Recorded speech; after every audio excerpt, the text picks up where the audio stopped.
Since becoming full-time white ball captain, what surprised you most or what have you underestimated about the role? I think probably just how full-time a job it is. I think there's less rest in between playing and concentrating on not just yourself but the rest of your squad and beyond that. So it's fully encompassing and it takes up a lot of your time, but that's also equally what's enjoyable about it as well. Between international, county, franchise and club cricket, you must have played under many, many captains. If you had to choose, which of these captains do you think probably influenced you most in your captaincy? There's probably, to individually point out certain captains, I would probably go for, I'd say William Porterfield. I played with the most, and he's just someone that you would follow into fire, and you would just do exactly as he said. He certainly, I think in terms of the number of matches I've played, he would be the most up there. Owen Morgan, of course, the English captain, World Cup under his belt, so not a bad one to have as a close mate and an ex-player. So I'd probably say those two naturally come first, and then the opportunity of franchise cricket gives you that experience where you see sort of a group of players that you maybe otherwise wouldn't have. So plenty out there. Now, you haven't bowled for Ireland in any format since January 2022. Is that it for international bowling, or is there still a chance we'll see you turn the arm over? I think there's always a chance. I'm still practicing away at it. I think certainly nowadays the finger spinner, especially the right arm finger spinner, has drifted off a little bit in T20 cricket with all this matchups and how you balance off your team. So I think you can never rule it out, especially the places in the world we tend to travel to. Spin comes into it quite a lot, and we saw in Sharjah recently that we had to use extra spinners there as well. So always ready to go. Always seem to get the odd over here and there around the world. So always prepared. Finally, on the personal questions, you're Ireland's greatest run scorer, fifth highest run scorer in T20 cricket.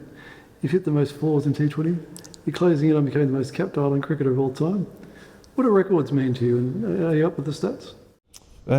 To be honest, at this stage of my career, probably not a lot. Something that doesn't really go through my head. You're just trying to give, especially becoming captain semi-recently, that you're just trying to give what you can to the rest of the team and the players, and you don't really think about yourself as often. And certainly the biggest change for me in the last couple of years has been I'm probably the happiest when I see other people do well, and I think that's quite a nice change personally, because it's a very selfish sport and you have to be selfish to score runs and take your wickets, but also at the same time you don't want to let that influence how it affects the team. So I think in the last couple of years just maturing enough to really appreciate other people doing well is where a nice place where I sit at the minute. A few questions about Pakistan. The last and only T20 international between Ireland and Pakistan was 15 years ago, which you played in. T20 World Cup. So not much first-hand knowledge from an international perspective, but what can you take from, say, franchise cricket and your and your teammates' experience in franchise cricket and knowledge about Pakistan players?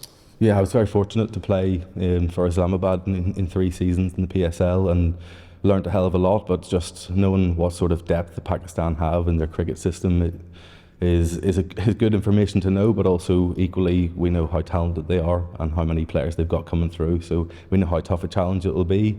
I think it'll help us probably having a good look at them in Clontarf, hopefully for 3 games in about a month's time. So we'll take as much information from that as possible, and I think looking forward to the World Cup in general. If we can go into that Pakistan game with still the World Cup on the line, I think that's where we want to be. Speaking of the World Cup, you have 7 T20Is to play between now and the World Cup. Is winning games between now the priority, or is it more about testing tactics and testing players?